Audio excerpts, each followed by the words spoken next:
Здравствуйте, ребята! Суммативное оценивание за третью четверть. Послушайте сказку о волшебном семечке. Задание первое. Дополни цепочку событий. Все леса исчезли, кислород стал пропадать, нашел золотое семечко.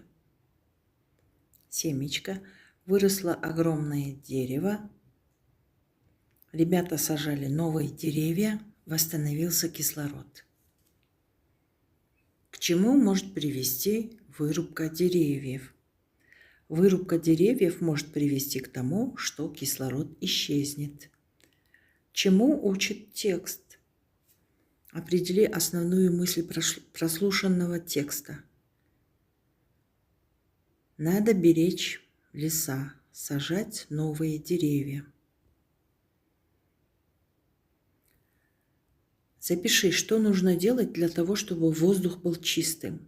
Никогда не вырубать деревья, сажать новые саженцы.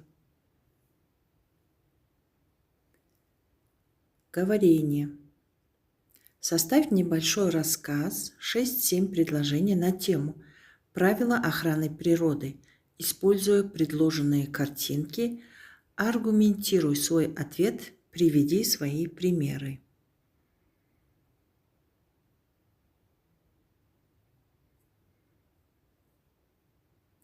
Задание на чтение. Прочитай текст и выполни задание.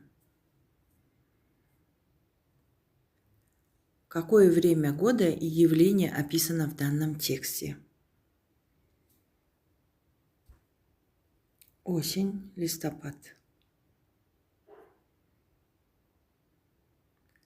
Определи жанр прочитанного предложения. Рассказ. Ответ А. Определи одну картинку, соответствующую содержанию текста. В.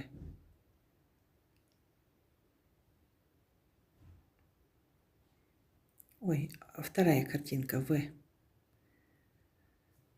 Четвертое задание.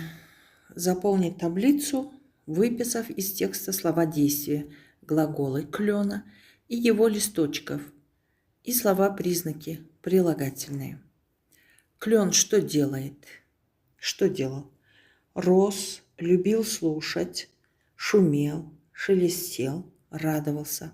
Клен какой? Старый, маленькие, желтые, красные, пестрые.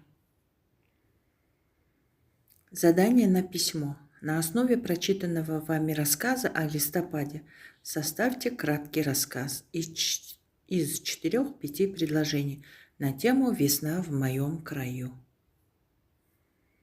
До свидания, ребята. До следующих встреч.